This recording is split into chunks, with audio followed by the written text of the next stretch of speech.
विभिन्न क्लासेस में आपका स्वागत है। मैं विवेक कुमार पांडे। उम्मीद करता हूं कि आप लोग बहुत ही खुश एवं स्वस्थ होंगे।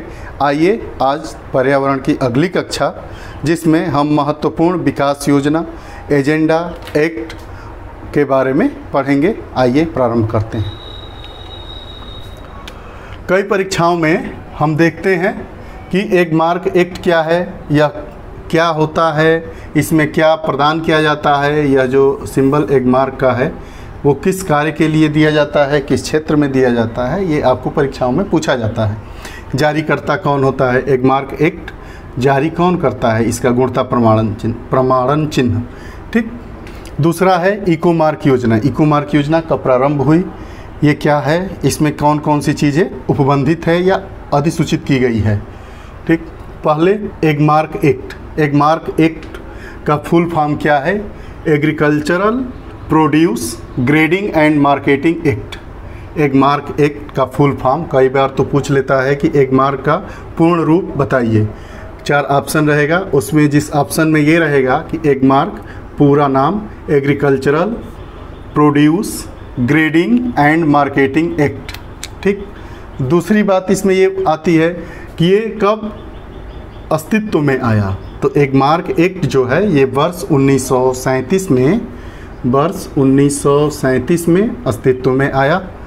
उसके बाद एक मार्क क्या है, एक मार्क एक गुणता प्रमाणन चिन्ह है।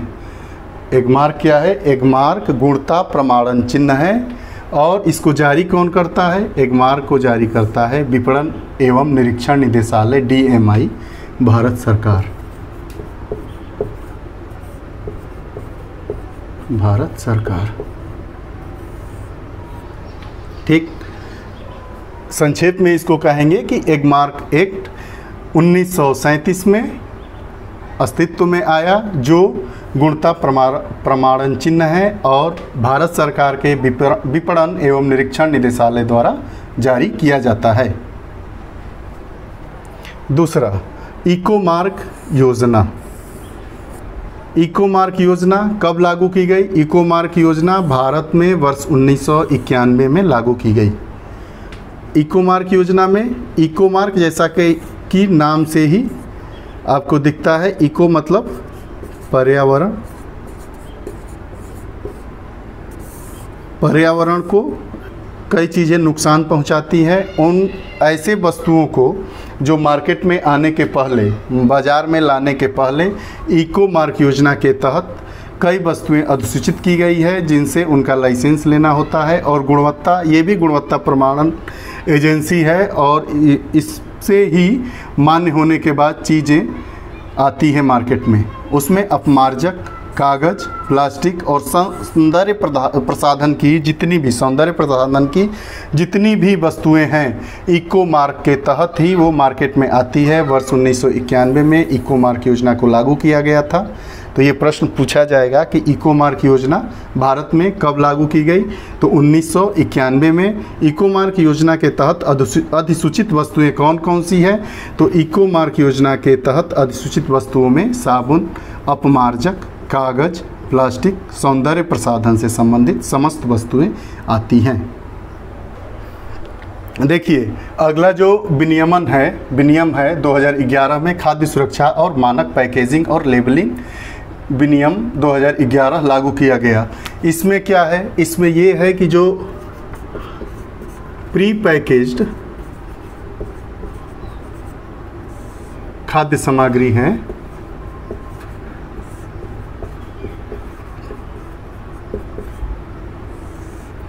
उसके लिए ये कानून आया कि जैसे डिब्बा बंद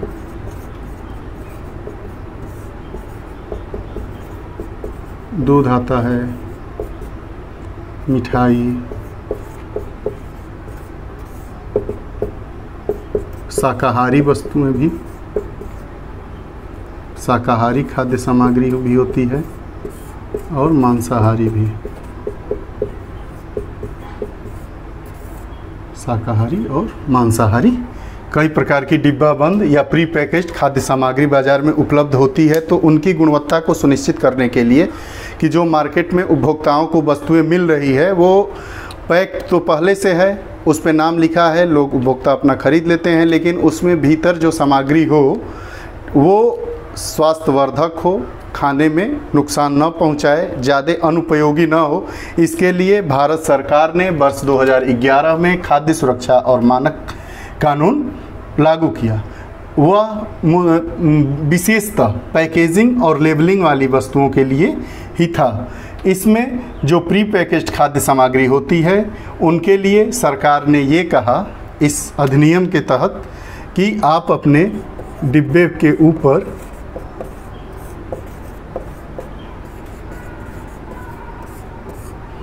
डिब्बे में जो सामग्री रहेगी उसके बारे में लिखेंगे। क्या क्या लिखेंगे? 3 चीज़ें महत्वपूर्णता से और सही शब्दों में आपको लिखना है। पहला कि संघटकों की सूची,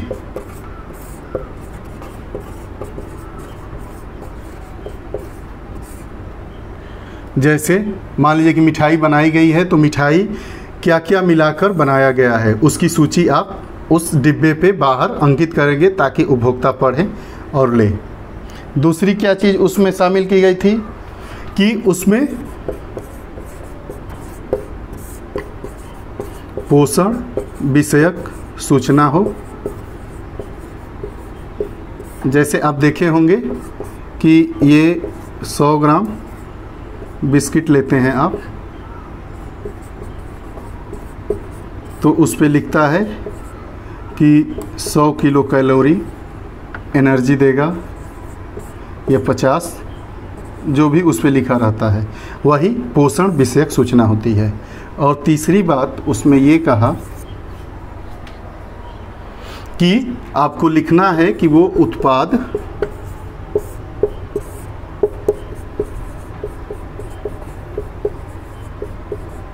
शाकाहारी है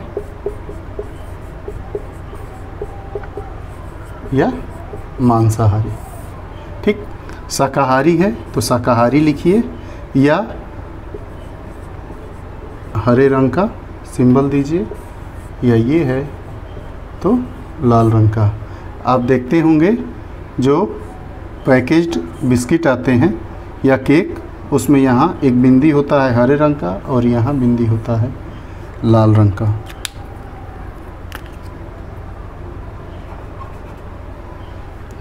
यह खाद्य सुरक्षा और मानक के संबंध में अति महत्वपूर्ण विनियमन था जो यह उपभोक्ताओं के हितों में था, जो यह सुनिश्चित करता है कि जो आप प्री पैकेज्ड खाद्य सामग्री खरीद रहे हैं उनमें क्या क्या चीज़ें हैं और उनकी गुणवत्ता को आप पहले ही पढ़ लीजिए, आपके उपयोग के लायक है तो उसको लीजिए। अब आगे हम पढ़ेंगे पर्यावरण के क्षेत्र में दिए जाने वाले संबंधित प्रमुख पुरस्कार। पर्यावरण के क्षेत्र में ये सब पुरस्कार हैं नागरिक और संस्था, या तो नागरिक या तो संस्था या फिर दोनों को पर्यावरण के क्षेत्र में सहयोग कार्य विकास के लिए दिया जाता है। ये अति महत्वपूर्ण विषय वस्तु है। कई परीक्षाओं में आप देखेंगे कि पूछ देता है 5 पुरस्कारों का नाम दे दिया रहेगा, पूछेगा कि इंदिरा गांधी राष्ट्रीय पुरस्कार किससे संबंधित है, तो आप बताएंगे उसमें रहेगा ऑप्शन में, एक में पर्यावरण रहेगा, एक में भूगोल रहेगा, इतिहास रहेगा, राज्य व्यवस्था रहेगा या राजनीति क्षेत्र में, तो आप पर्यावरण के क्षेत्र में लगाएंगे। देखिए पहला हम लोग जो पुरस्कार ले रहे हैं वो पर्यावरण के क्षेत्र में दिया जाने वाला पुरस्कार है इंदिरा गांधी राष्ट्रीय पुरस्कार।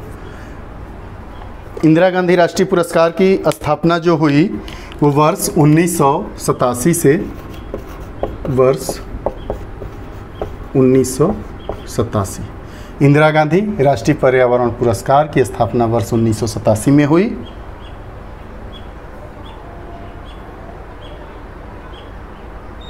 देखिए ये किस किस को दिया जाता है, नागरिकों को पर्यावरण के क्षेत्र में अच्छे कार्य करने वाली संस्थाओं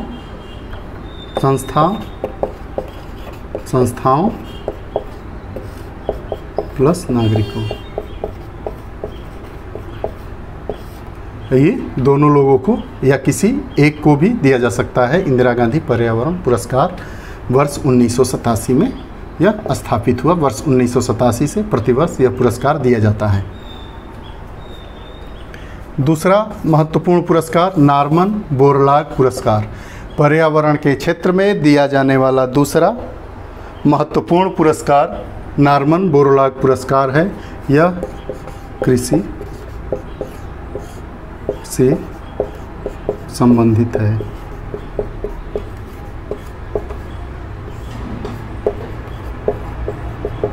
ठीक, नॉर्मन बोरलॉग पुरस्कार कृषि से संबंधित है।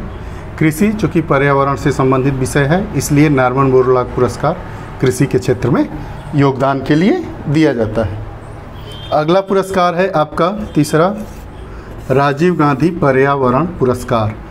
पहला पुरस्कार था इंदिरा गांधी पर्यावरण पुरस्कार, वर्ष 1987 में दिया जाता है। संस्थाओं और नागरिकों को, ऐसे संस्थाओं या नागरिकों को दिया जाता है जो पर्यावरण के क्षेत्र में सहयोग या कार्य या उसके विकास के लिए कार्य किए हैं। दूसरा हो गया नॉर्मन बोरलॉग पुरस्कार, कृषि से संबंधित पुरस्कार है। यह भी प्रतिवर्ष दिया जाने वाला पुरस्कार है। तीसरा जो पुरस्कार है वो राजीव गांधी पर्यावरण पुरस्कार है। यह किसके लिए दिया जाता है? यह स्वच्छ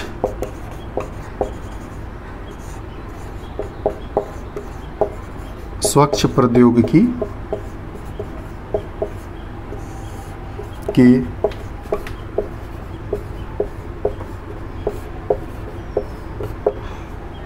जो राजीव गांधी पर्यावरण पुरस्कार है वो स्वच्छ प्रौद्योगिकी के क्षेत्र में विकास कार्य करने के लिए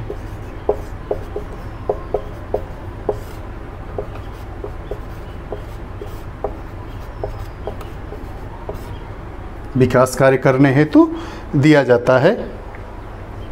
संबंधित मंत्रालय पूछेगा, यह पुरस्कार किस मंत्रालय द्वारा दिया जाता है? तो संबंधित मंत्रालय होगा केंद्रीय पर्यावरण एवं वन मंत्रालय।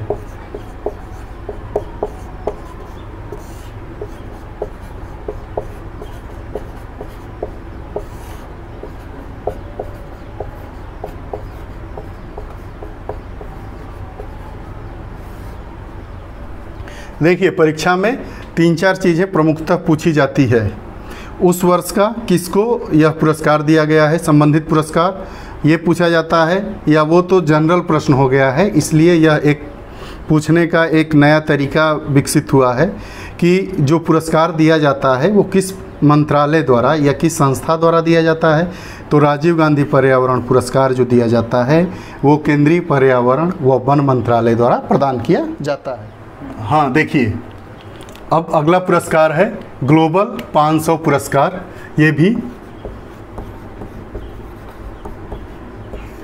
ये भी पर्यावरणीय उपलब्धियों हेतु संगठन व व्यक्ति दोनों को दिया जाता है। ग्लोबल 500 पुरस्कार संगठन व व्यक्ति दोनों लोगों को दिया जाता है। ठीक है, 1987 में स्थापित हुआ था। किसके द्वारा स्थापित हुआ था? UNEP, united nation of environmental programme, यह एक संस्था है। उसके द्वारा 1987 में ग्लोबल 500 नामक पुरस्कार की स्थापना हुई थी, जो पर्यावरणीय उपलब्धियों हेतु संगठन व व्यक्ति को दिया जाता है। ठीक है, अब देखिए, 2003 तक ग्लोबल 500 नाम के से ही यह पुरस्कार दिया गया।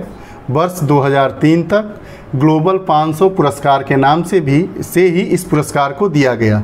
UNEP द्वारा वर्ष 2005 में इसका नया नाम दिया गया और इस पुरस्कार को चैंपियन ऑफ द अर्थ पुरस्कार के नाम से जाना जाने लगा।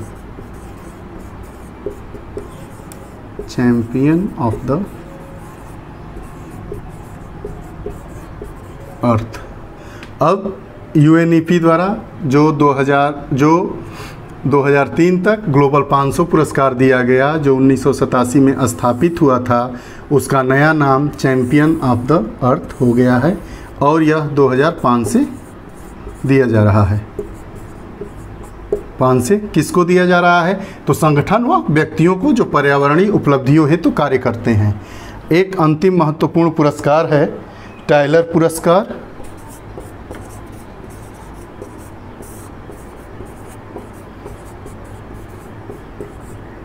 टायलर पुरस्कार भी पर्यावरण के क्षेत्र में दिया जाता है।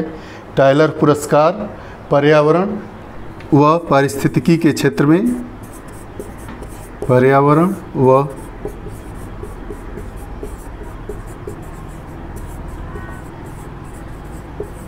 पारिस्थितिकी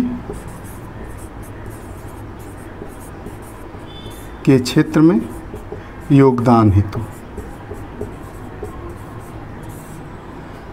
देखिए, महत्वपूर्ण कुछ पुरस्कार जो पर्यावरण व पारिस्थितिकी के क्षेत्र में दिए जाते हैं, परीक्षाओं की दृष्टि से अति ही महत्वपूर्ण है।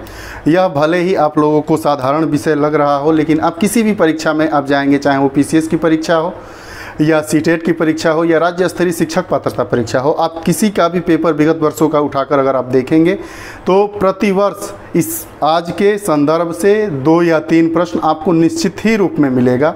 आप इसको पूरा अक्षरशः देखें, जहाँ कहीं आवश्यकता हो उसको नोट करें, याद करें, यह आपकी सफलता के लिए आवश्यक है। साथ ही अगर पर्यावरण कक्षाओं की और वीडियो आप देखना चाहते हैं तो हमारे इल्विन क्लासेस यूट्यूब चैनल पर जाएं। वीडियो ऑप्शन आएगा, उसमें वीडियो पे क्लिक करेंगे। पर्यावरण से संबंधित अभी बहुत ढेर सारी कक्षाएं उस पर अपलोड है कि वीडियो अपलोड है। आगे भी उससे संबंधित और पूरा पाठ्यक्रम आपको उपलब्ध कराया जाएगा। आप हमारा सहयोग बढ़ाने के लिए ज़्यादा से ज़्यादा इस चैनल को सब्सक्राइब करें, शेयर करें, लाइक करें। धन्यवाद।